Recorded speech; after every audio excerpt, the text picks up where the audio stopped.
Hello everyone and welcome back to my channel, Tomcat Stitchery. I'm Whitney and today I have got a pattern dupe. I have recreated a Boden, this is a Boden inspired button-up shirt that we're going to be talking about. But before we get into that, today is Friday and we have got a Love Notions Feature Friday pattern, and it's a great one for the upcoming holidays. It is the Compose robe. Both the adult size and the kid size are on sale for $5 today only. And you can use my code 10TK Stitchery for an additional 10% off that sale price. I have two of these robes in my, like a summery one and a wintry one that I wear all the time. So we're getting ready to have our bathroom redone. And so my clothes are not in my closet right now.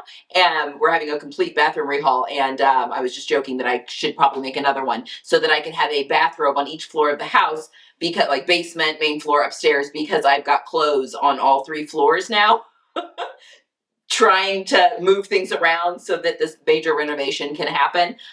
Anyway, if you have a loved one in your life you think would really enjoy a good robe, it can be made in knits or wovens, that is a fantastic pattern to grab.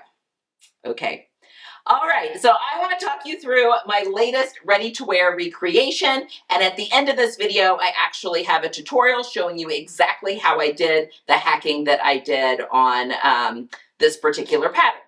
So when I did my 10 fall ready-to-wear looks to recreate video, one of the things that I had penned was this wonderful shirt from Boden. I just loved the ruffle effect on it. I think the ribbon is really, really cool. Not as much my aesthetic, but I do think it's really cool, and it'd be very easy to recreate as well. But there were a few things that I noticed about this pattern. Number one, it's a princess seam. It's a princess seam that goes up to the shoulder, not the armhole, which this one goes to the armhole, but up to the shoulder. And then it's got just these strategically placed ruffles. And I just couldn't get out of my head how cute those ruffles would be, like layering. Like not only just as is, but wearing this top with like a plaid skirt for the holidays, or wearing it over a pair of corduroy pants, under a cardigan, or under like a sweater where you've got the ruffles poking out at the wrists and at the neck. I could think of so many ways that this would be such a good and something interesting to add to the closet. And I've also been on a style journey where I've been tweaking my style a little bit and pushing myself outside of my comfort zone. And I've been trying ruffles just a little bit more. Typically, I don't go for such a feminine detail on my garments, but over the summer, I made a dress that had a ton of ruffles, and I absolutely loved it on me. So I've been trying to experiment with that a little bit. So I decided to recreate this blouse, and I used the Cashmerette Swanton, which is one of their club patterns. It was the club pattern from October, I believe. Is that right? Maybe it's November's. Oh, no, I can't remember. It was October or November's. It may currently be this month's pattern. And knew that it would work really, really well, because while it has a princess seam that goes to the armhole, I wasn't going to put the ribbon in anyway, or the ruffle in the princess seam. I knew I definitely didn't want ruffles across my bust. But I thought with the collar stand version, so this shirt does come as a pussy bow blouse, but it also has, you see, is just the collar stand. So I thought I could use that, put a ruffle into it, and then I've got the princess seam lines, and the Swanton goes with the Vernon. So you can mix and match the elements with the Vernon, which is the Cashmerette pattern in their regular catalog. So anyway, which I own. So I thought, perfect. And I can do the regular sleeve. I did put thicker cuffs on the bottom of the Vernon. I used the cuffs that go with the lantern sleeve, but I put them on the regular sleeve, and I just shortened the sleeve a little bit to accommodate the extra long cuff, and it worked really, really well. So a couple of things. So I used both a Cashmerette club pattern as well as a Cashmerette regular catalog pattern. We're entering the season of sales, and today, and which is why this video is actually late this morning, because I was waiting for the Cashmerette sale to start, but today, as of now, you can, Cashmerette has put their all access tier of their club on sale for 25% off. Normally it's 20% off, because the all access tier is the top tier of their club, and you have to buy it annually. You can't do that one monthly. The other two tiers you can purchase monthly. They just have much fewer perks that you get with those tiers. Anyway, the all access gives you access to to all of the past patterns. It's the only tier that gives you the entire catalog of the past club patterns. I have made so many, and there's still so many that I would like to recreate as well. I've done sew-alongs for quite a few of them, all on the channel. Just a really, really great thing. They also do live master classes. There's a community that you can deal with. There's a whole bunch of resources. There are discount codes that they give out to the all access people each month. I mean, it's just really, really, really good. And a lot of times if there is a pattern such as the Swanton that interchanges with one of their regular patterns in their regular catalog, they put that regular pattern in the catalog on a pretty deep discount as well, so that you can also purchase that. It also includes the Stanton hoodie. So you have access to that because one of the patterns is an expansion pack for that. So they've also given all access members access to that pattern, which is in their regular catalog. And their new PJ set. Like they have a whole new like tops, bottoms, robe, nightgown, all sorts of night shirt, like a whole set of pajama wear that came free with the all access membership as well. So anyway, normally it's 20% off because you buy it yearly, so you get a discount for purchasing it yearly. I have paid for an all access membership for a couple of years, like with my own money. So it's really, really wonderful. But also right now during this sale season, if you use my link that is in the description box below, and I'm sure Jenny will pin it into a comment as well at the top. If you use my link, you can actually, in addition to the 25% off, get a PDF pattern of your choice from their regular catalog. So the way it works is you click on my link, add the free gift to your cart, then add the all access membership to your cart, which has already been marked down to 25%, check out, and then after you check out, you'll get an email with a code for a free PDF pattern of your choice from their regular catalog. I would highly suggest the Upton dress expansion because if you like a good woven dress, because there are so many options you can make with that pattern. Or if you knits are more your thing, the new Grafton dress has so many options for knit tops and dresses. I mean, it's just a great bang for your buck. And then there's just some beautiful patterns that are up there. There's the Moto jacket. There's, I love the Vernon, the button-up shirt. I mean, there's just a ton of patterns up there, but you can have any of one of those PDF patterns free of your choice with that code. So that is how the sale works, and I wanted to pass that on to you guys. And you want to make sure you have to use my link to get the free gift that comes in. Otherwise, the all access pass, it is on sale for 25% off for everybody. So that is kind of the deal that's running now. Okay, let's talk a little bit more about this. So it's a great Christmas gift to give someone that is sewing in your life. You know, 'tis the season. I'm gift shopping as well right now. So anyway, I was making this shirt on Instagram, kind of popping in, and as I was going, because I was so excited about this, it turned out even cuter than I thought it would. Everyone that I've shown it to has been like, oh my gosh, that is adorable. And when I finished making the shirt, keep in mind, I make the same size in Cashmerette patterns, and I have for quite some time. Well, and I even sized up because I'm just a little inflamed right now. Normally I do a size 10 with the GH, and I grade out to a 12 at the waist. But I have been recently making a straight 12 with the GH. I just need just a little bit of extra room right now because, again, I'm autoimmune. I've got some inflammation, which is going down. I'm on some new medicine, and it's actually going down now. Anyway, so that's the size I made. And my Swanton fits great. The Swanton part fits great on me. There's no yoke on the back. It's got 2 back darts to give a nice little tailored fit. The yoke comes around to the front. There's gathering here, princess seam that goes to the arm, placket. Like I said, there's a pussy bow blouse or just the collar stand. And then short sleeves. The pattern itself comes with short sleeves. Cute little puff sleeves.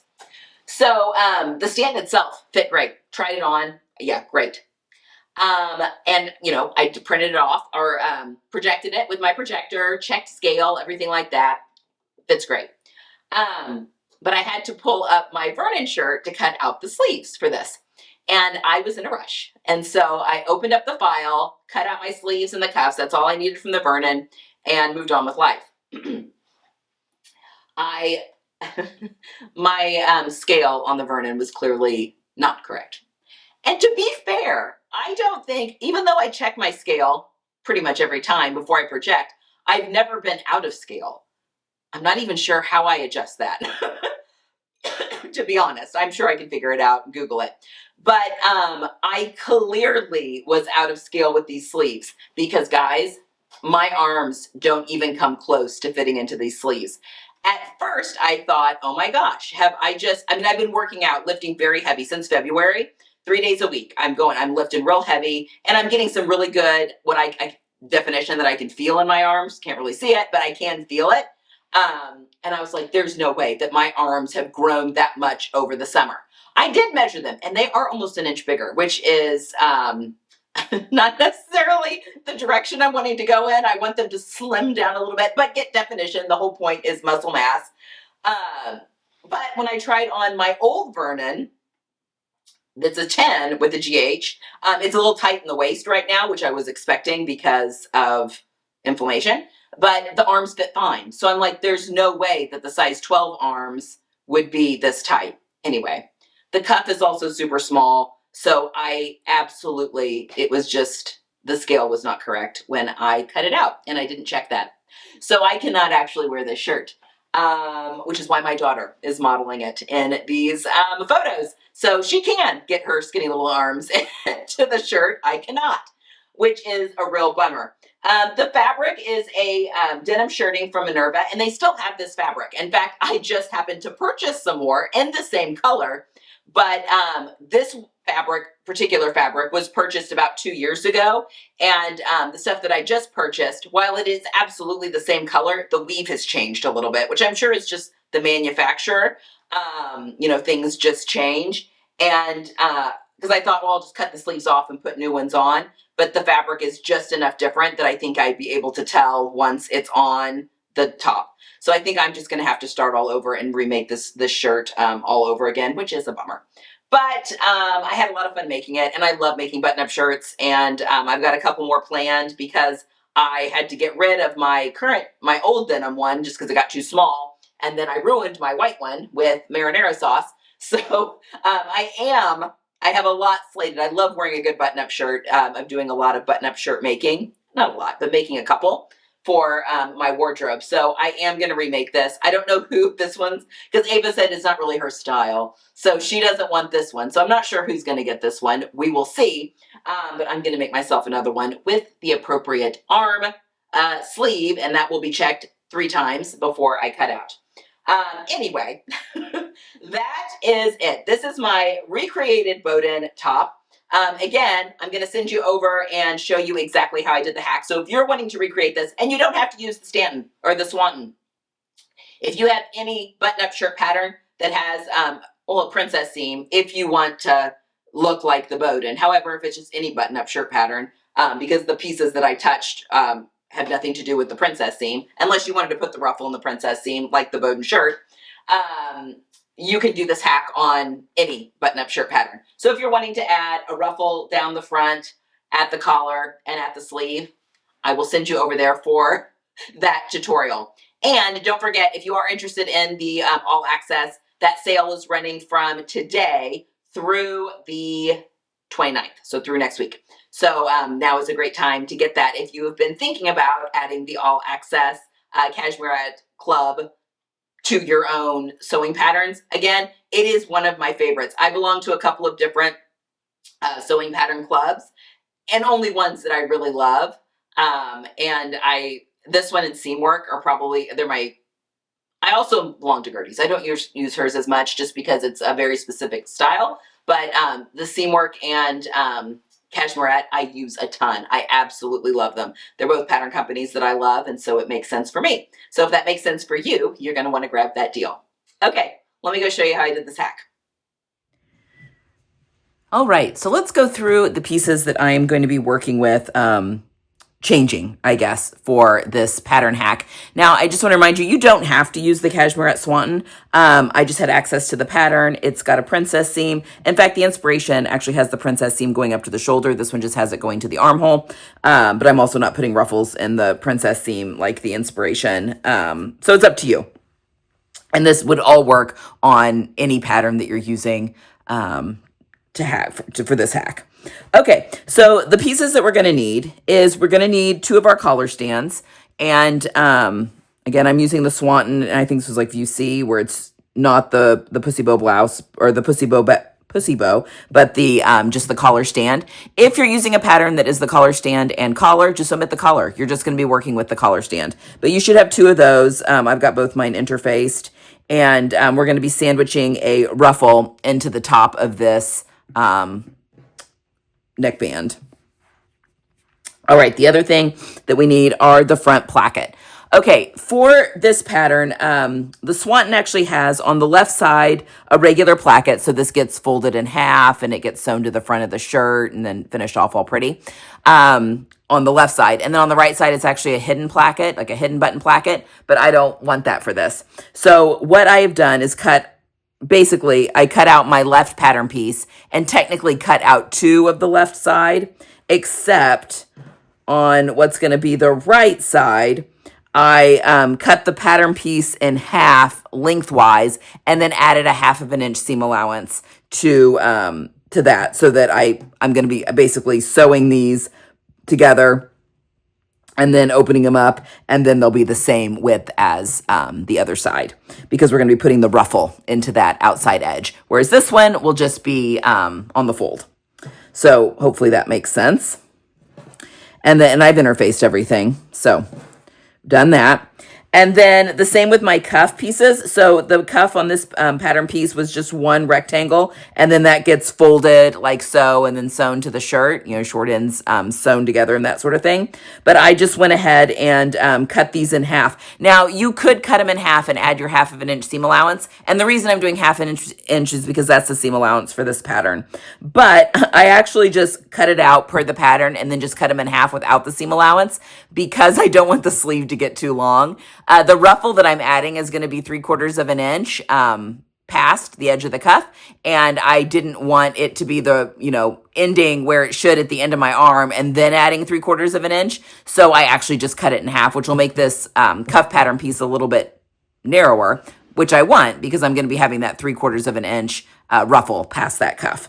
So I've got 4 of those pieces, 2 for each side of the cuff, but we'll be sandwiching the ruffle in that top seam as well. Okay, and then the final thing that we need are our ruffle pieces.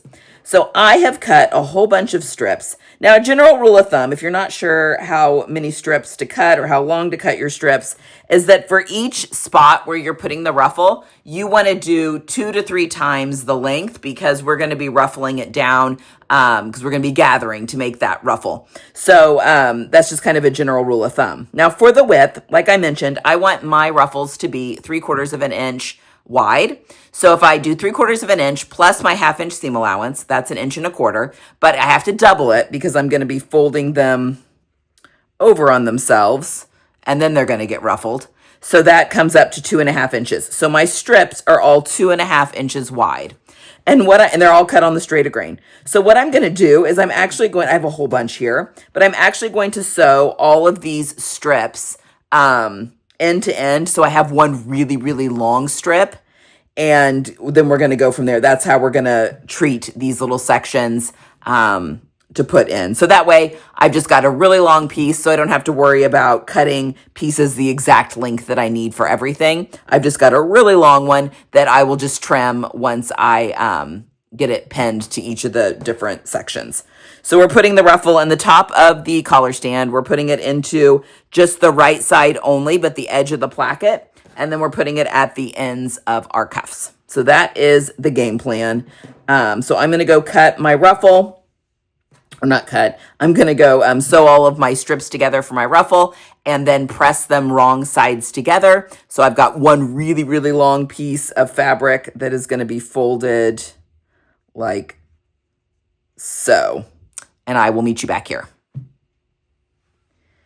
All right, so I've sewn all of my strips together, folded them in half widthwise, wrong sides together, and I have sewn them together at that raw edge with a basting stitch. So, because we're going to have to ruffle. Now, if you have a ruffler on your machine, give it a try. I tried to use the gathering foot on my machine, and that's like all I got, which is very puny. So I'm going to have to ruffle this by hand, which is a little annoying, but that's okay.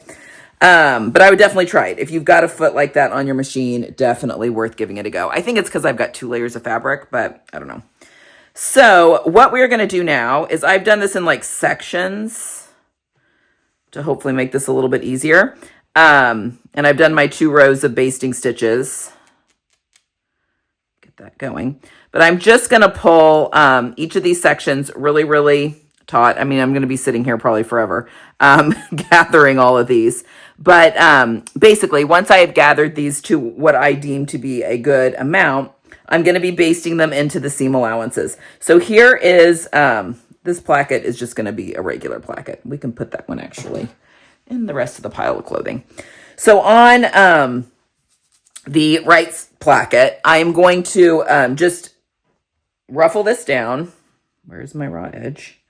And I'm going to, once it's all ruffled, I'm going to sew it raw edges together, basically basting it onto the edge of that placket. But what I'm going to do, because I want this to end nicely, is when I get, and I've marked in my seam allowances, you can see here on both ends, I am going to taper this off, that folded edge off as I go down, kind of like this, so that it is, it ends well. And then when I'm sewing all the other pieces together, this isn't gonna, because this will eventually need to pop out, and it's just, I think, gonna be a lot better. So I'm gonna do that. I'm gonna ruffle this by hand and then baste these into place along one placket piece and along the top edge of my collar stand here. So I'm going to go from here all the way around to here on one side,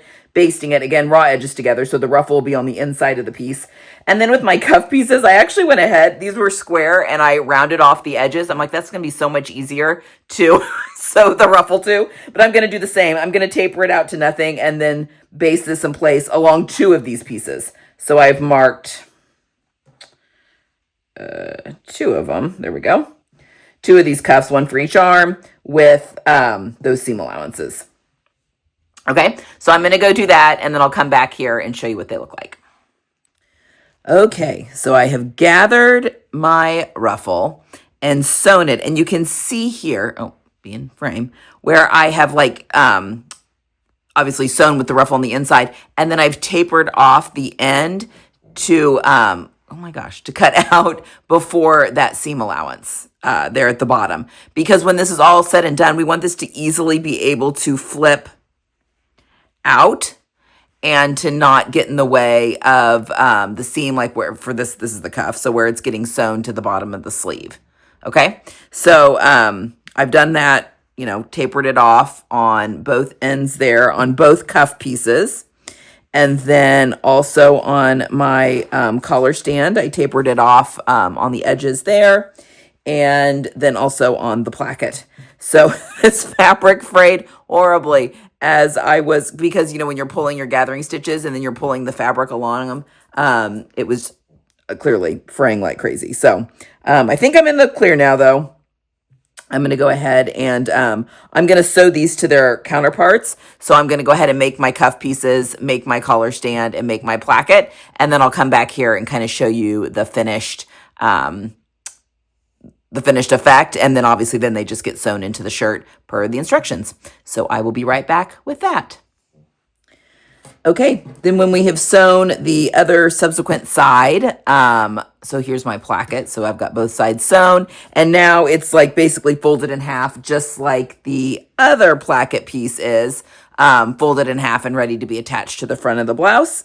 We just have the ruffle on the right-hand side of the placket, so that's all ready to be sewn. My, basically my collar, because it's just the collar stand, that is all ready to be sewn. We've got this really cute ruffle there at the top, so that'll be all ready. And then I've got my 2 cuffs that are also all ready to be sewn to the bottom of the sleeve. So there we have it, folks. The ruffles have been attached. Like I mentioned, you can put ruffles in the princess seams if you so choose. I just didn't want those sticking straight out from my body because I am very busty. And I also opted not to do the ribbons. More so, that's just not quite, I think it's adorable, and I love I love the look, but it's just not quite my personal aesthetic. So I decided not to do that on this one, but that would be something easy to do during these steps as well. I hope this was helpful, and I hope this is something you give a try this fall and winter as well.